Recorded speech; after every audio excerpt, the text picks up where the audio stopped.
3 दिन पहले जब मीरा ने अपनी तीसरी बेटी को जन्म दिया, उसके बाद अचानक से उसकी तबीयत बिगड़ने लगी और वो मर गई। उसकी मृत्यु के बाद उसके मृत शरीर से लिपटकर उसकी दोनों बेटियां रीमा और सीमा अपनी नवजात बहन छुटकी को गोद में उठाए रोने लगी। माँ, माँ क्या हो गया माँ? उठो ना माँ, जागो ना, आंखें खोलो ना माँ। उन्हें इस तरह रोते देखकर उसके पिता सुरेश को बहुत गुस्सा आया और वो उन पर चिल्लाते हुए बोला, अरे करमजलियो, क्यों रो रही हो तुम लोग? अच्छा हुआ तेरी माँ मर गई। धरती पर बोझ थी वो बोझ, एक के बाद एक लड़की पैदा किए जा रही थी। काश कि वो पहली लड़की को पैदा करते ही मर जाती। अब तुम लोग खामोश हो जाओ, नहीं तो तुम तीनों की तीनों को माँ के पास भेज दूंगा। हाँ। सुरेश की पत्नी मीरा को मरे अभी 3 दिन भी नहीं हुए थे। उसकी चिता की आग अभी ठंडी भी नहीं हुई थी कि सुरेश ने चंदा नाम की औरत से दूसरी शादी कर दी। सुरेश तो जालिम था ही, चंदा तो जुल्म करने के मामले में उससे भी 10 कदम आगे थी। वो ना तो उन बच्चियों को ठीक से खाने देती और ना ही पहनने। एक रात जब उनकी सबसे छोटी बहन भूख से रो रही थी तो वो गुस्से में बड़बड़ाते हुए अपने कमरे से बाहर निकली और रीमा के हाथ से छुटकी को छीन लिया। क्यों री, क्यों कर रही है तू भैं भैं भैं हैं? क्यों कर रही है? अब वो नवजात बच्ची चंदा की बातों का भला क्या जवाब देती? वो तो उसी तरह रोती रही। उसे रोता देखकर चंदा का पारा और भी चढ़ गया और वो उसकी तरफ घूरती हुई बोली, बहुत रोना आ रहा है तुझे? बहुत भें कर रही है तू? रुक, आज मैं तेरी सारी भें निकालती हूँ। चंदा छुटकी को लेकर घर से बाहर निकली और घर के बाहर एक बड़ा सा पत्थर रखा था, उसके ऊपर वो उसको पटकने ही वाली थी कि रीमा और सीमा ने अपनी सौतेली माँ के पैर पकड़ लिए। माँ, माँ, माँ इसे छोड़ दो, इसे छोड़ दो माँ, ये बहुत छोटी है। दूर हटो, मुझसे दूर हटो। और ये मामा क्या लगा रखा है? मैं तुम लोगों की माँ नहीं हूँ। तुम्हारी माँ तो गई हमेशा के लिए तुम लोगों को छोड़कर। मैं मालकिन हूँ इस घर की और तुम लोग नौकरानी, समझी? क्या हो तुम लोग? हम नौकरानी है मालकिन।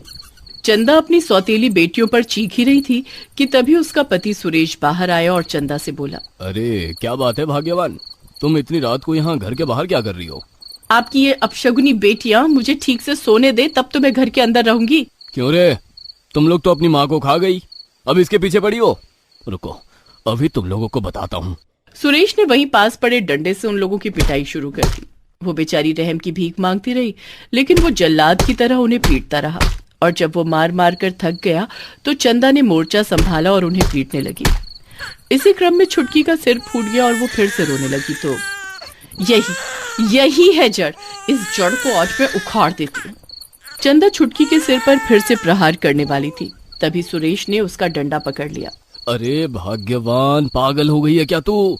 कहीं ये शैतान की पुड़िया मर गई तो तू बेवजह जेल चली जाएगी। फिर मेरा क्या होगा तेरे बिना? मैं कैसे जीऊंगा, ये कभी सोचा है?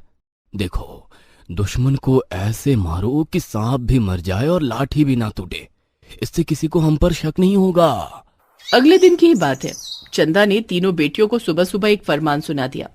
कान खोलकर सुन लो तुम लोग, सारा दिन जो तुम लोग मुफ्त की रोटी तोड़ती रहती हो वो मेरे रहते हुए तुम लोगों को तोड़ने नहीं दूंगी।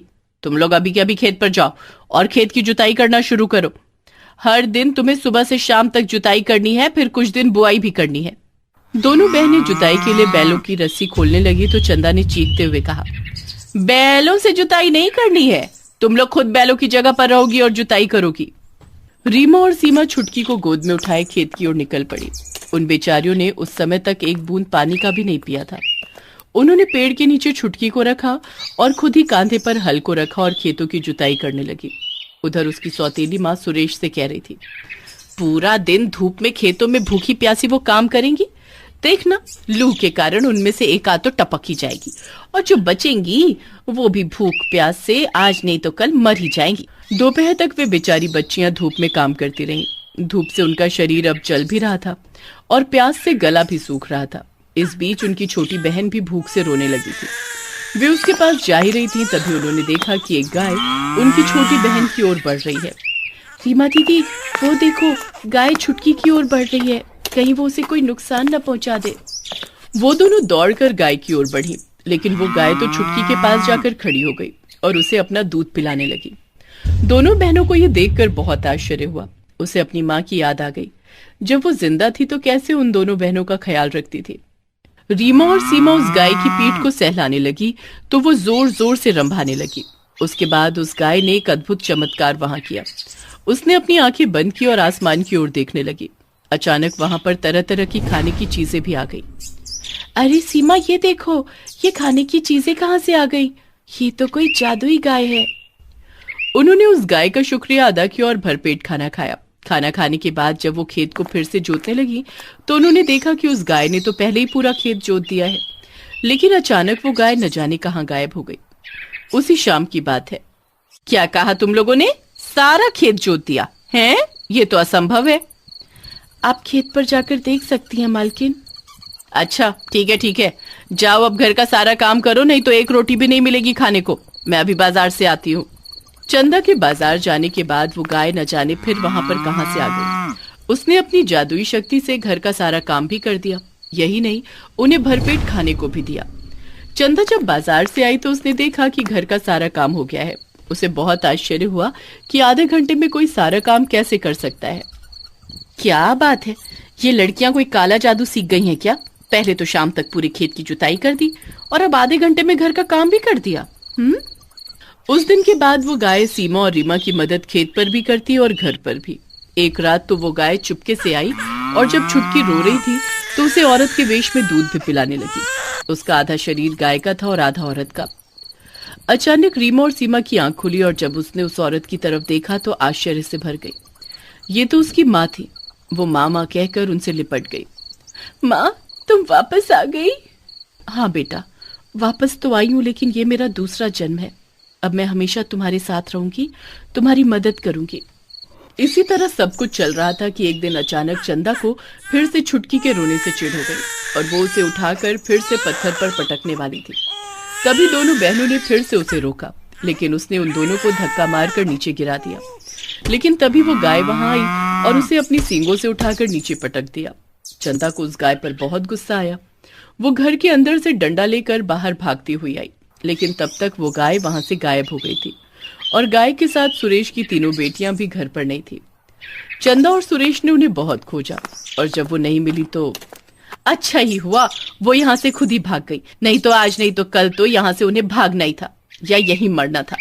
घर से भागने के कुछ दिनों बाद सीमा और रीमा ने उस गाय की जादुई शक्तियों की मदद से एक छोटी सी दुकान खोली, जिसमें गाय के दूध से बनी चीजें जैसे पनीर, लस्सी, छाछ वो बेचा करती। उनकी वो दुकान खूब चल निकली और धीरे धीरे उनकी तरक्की होने लगी। लेकिन जब ये बात चंदा और सुरेश को पता लगी तो अरे, मुझे तो पहले ही शक था उन लड़कियों ने जरूर कोई काला जादू सीखा है, तभी तो सारा काम चुटकी में कर लेती थी। और अब तुम कह रहे हो कि उन्होंने मार्केट में फिर से एक बड़ी दुकान खोली है। वैसे कहां से सीखा है उन्होंने ये जादू? हमें पता करना होगा, तभी तो हमारे पास भी पैसे ही पैसे होंगे। उन्होंने चोरी छिपे सारी बातों का पता लगा लिया और जब उसे पता लगा कि इन सब के पीछे उस गाय का हाथ है जो उनके साथ रहती है, तो उन्होंने उसे चोरी करने का प्लान बनाया। एक रात वो उसे चोरी करने के लिए सीमा और रीमा के घर में घुस गए। उन्होंने चुपके से गाय की रस्सी खोली तो देखा कि वो तो अचानक गायब हो गई। अरे, वो गाय तो अभी अभी यहाँ थी, अचानक से वो कहाँ गायब हो गई? कुछ देर बाद उन्हें वही गाय किसी और जगह बंधी दिखी और जब उन्होंने उसकी रस्सी फिर से खोली तो वो फिर गायब हो गई। अरे भाग्यवान, ये क्या हो रहा है? आखिर वो गाय गायब कहाँ हो जा रही है? वो दोनों परेशान होकर इधर उधर देख ही रहे थे कि तभी वो गाय उनकी तरफ गुस्से से दौड़ती हुई आई और उन्हें अपनी सींग पर उठा लिया और जोर जोर से घुमाने लगी। अरे ये क्या कर रही हो गौ माता? अरे छोड़ दो हमें। गाय ने अपनी सींग मार मार कर उन्हें लहूलुहान तो किया ही, उनकी हड्डियां तक तोड़ डाली। वे लोग किसी तरह वहां से भाग निकले और फिर कभी वहां वापस लौट कर नहीं आए। तीनों बहनें खुशी खुशी रहने लगी। ये क्या लाई है मेरे लिए? क्यों माँ, आपने ही तो बोला था ब्रेकफास्ट लाने के लिए। ये ब्रेकफास्ट है? रोटी और सब्जी? ये सब तो कुत्ते खाते हैं। मेरे लिए बटर टोस्ट और सनी साइड एग लेकर आ। वो कैसे बनाते हैं माँ? मुझे नहीं पता। तुझे इतना भी नहीं पता? तेरी खुद की माँ ने तुझे कुछ नहीं सिखाया है क्या?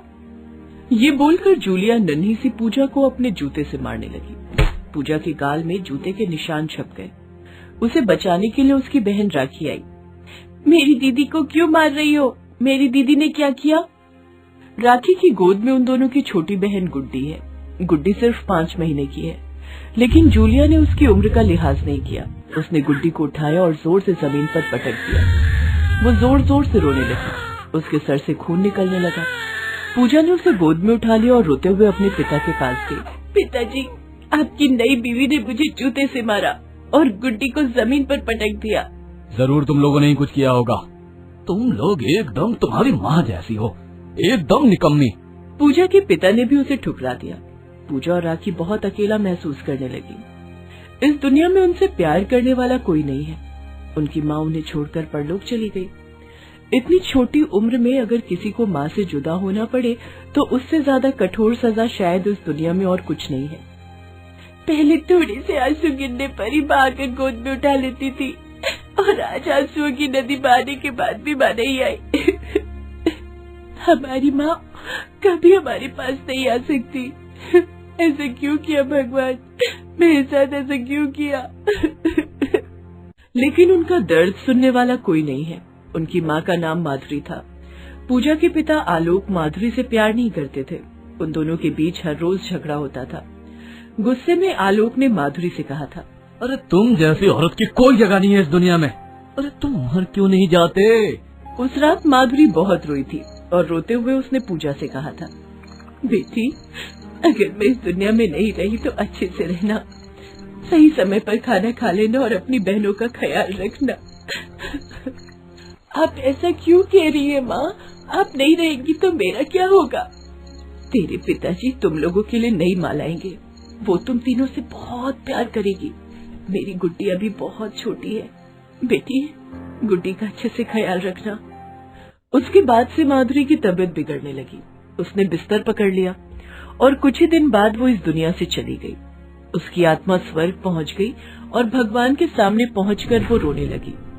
मेरी बेटियां बहुत अकेली हैं भगवान, मुझे उनके पास जाना है। देखो माधुरी, मृत्यु को कोई नहीं टाल सकता, लेकिन मैं तुम्हें एक खास अनुमति देता हूँ। जब तुम्हारी लड़कियों की जान खतरे में होगी तब तुम उनके पास जा सकोगी। तथास्तु। माधुरी को भगवान से वरदान मिला। उधर माधुरी के मरने से आलोक बहुत खुश हुआ। आलोक काम के सिलसिले में 1 साल पहले विदेश गया था और वहाँ वो जूलिया से मिला था। जूलिया से आलोक ने शादी का वादा किया था। अच्छा हुआ ये माधुरी मर गई, अब मैं आराम से जूलिया से शादी कर सकूंगा। 1 हफ्ते के अंदर आलोक ने जूलिया को विदेश से यहाँ बुलाया और फिर शादी कर ली। जूलिया घर में आई और साथ में एक विदेशी कुत्ते को ले आई। जूलिया ने कहा, ये तुम्हारा घर है आलोक? इसमें कितने कमरे हैं? 2 कमरे हैं जूलिया। एक कमरे में हम और तुम रहेंगे और एक कमरे में ये तीनों बच्चे। तो फिर मेरा टॉमी कहाँ रहेगा? मेरी टॉमी के लिए कमरा चाहिए मुझे। इन बच्चियों को कमरे से बाहर निकालो और रसोई में रहने के लिए कह दो। आलोक ने कुछ नहीं बोला। वो जूलिया के प्यार में अंधा था। उसने तीनों को बाहर निकाल दिया और रसोई में बच्चों को रहने के लिए कह दिया। राखी ने कहा, पर हम तीनों रसोई में कैसे रहेंगे पिताजी? रसोई में उतनी जगह नहीं है। ये सुनकर जूलिया ने कहा, तुम तीनों के लिए काफी है, निकम्मे कहेंगे। जाओ मेरे लिए पोमीग्रेनेट जूस लेकर आओ। पोमीग्रेनेट? वो क्या होता है? वाह आलोक, बड़ी अनपढ़ है तुम्हारी बेटी। ये तो ऐसे ही है, इन लोगों की माँ ने कुछ नहीं सिखाया इनको। अनार बेटी, अनार का जूस लाने के लिए कह रही है तुम्हारी नई माँ। अपनी माँ के बारे में उल्टी सीधी बातें सुनकर पूजा और राखी को बहुत दुख हुआ, लेकिन उन दोनों ने कुछ नहीं कहा। पूजा ने चुपचाप अनार का जूस बनाकर जूलिया को दिया। जूलिया ने कहा, अब जाओ मेरे कपड़े साफ करो, ये लो। ये बोलकर जूलिया ने अपने कपड़े पूजा और राखी के मुंह के ऊपर फेंक दिए। राखी ने कहा, ये तो सिर्फ ब्लाउज है, साड़ी कहाँ है? साड़ी? वो क्या होता है? मैं तुम्हारी माँ की तरह गवार नहीं हूँ जो साड़ी पहनकर घूमूंगी। यही मेरा ड्रेस है, अच्छे से साफ करना, नहीं तो कुत्ते से कटवाऊंगी। पूजा और राखी कपड़े साफ करने लगी। काम खत्म करने के बाद वो दोनों रसोई में गए और गुड्डी रोने लगी। लगता है इसे भूख लगी है, सुबह से कुछ नहीं खाया बेचारी ने। माँ ने गुड्डी का अच्छे से ख्याल रखने के लिए कहा था। मैं अभी इसके लिए दूध गर्म करती हूँ। पूजा दूध गर्म करके गुड्डी को पिलाने ही जा रही थी कि इतने में जूलिया वहाँ चली आई और बोली, वाह वाह, अपनी बहन को चुपके चुपके दूध पिलाया जा रहा है, और वहाँ मेरा टॉमी क्या खाएगा? 2 घंटे हो गए, कुछ नहीं खाया मेरे टॉमी ने। ये बोलकर जूलिया ने पूजा के हाथों से दूध का बर्तन छीन लिया और टॉमी के सामने रख दिया। टॉमी बड़े मजे से दूध पीने लगा। गुड्डी भूख से और ज्यादा रोने लगी, लेकिन उससे कोई फायदा नहीं हुआ। रात को सारा काम खत्म करने के बाद वो तीनों रसोई में सो गए। पूजा और राखी के आंखों में आंसू आ गए। अगर हमारी माँ जिंदा होती तो हमें ये सब झेलना नहीं पड़ता। माँ हमें कितने प्यार से खाना बनाकर खिलाती थी, हमारे साथ खेलती थी। माँ आपकी बहुत याद आती है माँ। रोते रोते दोनों सो गए। ऐसे ही दिन बीतने लगे। जूलिया दोनों के ऊपर अत्याचार करने लगी और छोटी सी छोटी गलतियों पर उन्हें मारने लगी। ये सब देखकर आलोक कहने लगा, और मारो इनको, ये उस माधुरी की बेटियां हैं। मेरा बस चले तो मैं इनको घर से निकाल दूं। नहीं नहीं, तब घर का काम कौन करेगा? फ्री में काम वाली कहाँ से मिलेगी तुमको?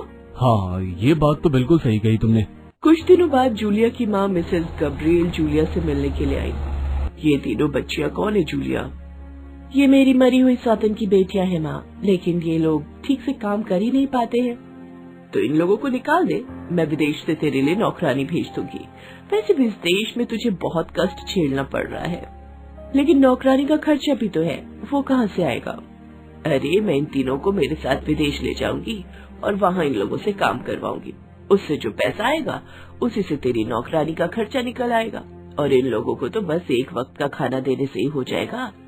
वाह माँ, आपका दिमाग तो बहुत तेज है। बहुत अच्छा, तो यही करेंगे। लेकिन राखी ने दरवाजे के बाहर से ये बात सुन लिया। उसने सब कुछ पूजा को बताया। पूजा ने कहा, हमारे हाथ में तो अब कुछ नहीं है, ये लोग जो बोलेंगे हमें करना होगा। मिसेस गब्रिएल के कहने पर पूजा और राखी अपनी बहन गुड्डी को गोद में लेकर अगले दिन सुबह सुबह घर छोड़ने के लिए तैयार हो गए। मिसेस गब्रिएल ने तीनों को गाड़ी में बैठा लिया और गाड़ी चलाना शुरू किया। सुनो, रास्ते में अगर कहीं पर चेकिंग के लिए गाड़ी रोकना पड़े तो अपना मुंह मत खोलना, जो बोलना है मैं बोलूंगी। और ये सुनते ही पूजा के दिमाग में एक आइडिया आया। पूजा को पढ़ना लिखना आता था। उसने देखा कि गाड़ी के अंदर एक कागज पड़ा हुआ है, लेकिन उसके पास पेन नहीं है, इसलिए उसने अपने बालों की क्लिप से अपनी उंगली काट ली और खून से उस कागज के ऊपर हेल्प लिख दिया। कुछ ही देर बाद रास्ते में पुलिस ने गाड़ी रोकी। कहाँ जा रही हैं? ये बच्चियाँ कौन हैं? ये तीनों तो मेरी रिश्तेदार हैं। हम विदेश घूमने जा रहे हैं। पुलिस ने छोड़ दिया, लेकिन तभी पूजा ने वो कागज खिड़की से बाहर फेंक दिया। ऑफिसर ने उस कागज को उठाया और देखा कि उसमें हेल्प लिखा हुआ है। अरे लड़कियां मुसीबत में हैं। रोको उस गाड़ी को। पुलिस गाड़ी का पीछा करने लगी और कुछ ही देर बाद पुलिस ने मिसेस गब्रिएल को पकड़ लिया। ऑफिसर ने तीनों को अपने पास बुलाया।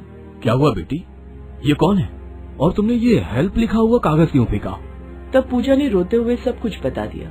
ये सुनकर ऑफिसर गुस्सा हो गए और उन्होंने मिसेस गब्रिएल को अरेस्ट कर लिया और उसके बाद तीनों को लेकर उनके घर आए। उन्हें देखकर जूलिया डर गई। पुलिस को देखकर जूलिया ने पूजा के गले पर चाकू रख दिया। दूर हटो, नहीं तो मैं इसे मार दूंगी। पुलिस डर गई। जूलिया और आलोक गाड़ी में बैठ गए और भागने के लिए तैयार हो गए। तभी कहीं से माधुरी की आत्मा चली आई। उसे वरदान मिला हुआ था। उसने गाड़ी को हवा में उठा लिया और घुमाने लगी। आलोक और जूलिया दोनों का सर चकराने लगा और माधुरी ने दोनों को पुलिस के हवाले कर दिया। अपनी माँ को देखकर बच्चियां बड़ी खुश हुई। उन तीनों को आजीवन कारावास की सजा हो गई और उसके बाद से पूजा और राखी अपनी बहन गुड्डी के साथ खुशी खुशी रहने लगे। प्यारे दोस्तों, माँ से बढ़कर इस दुनिया में कुछ नहीं है। प्लीज माँ के प्यार के लिए इस वीडियो को लाइक जरूर करें। दोस्तों, आप हमारे चैनल को जरूर सब्सक्राइब करें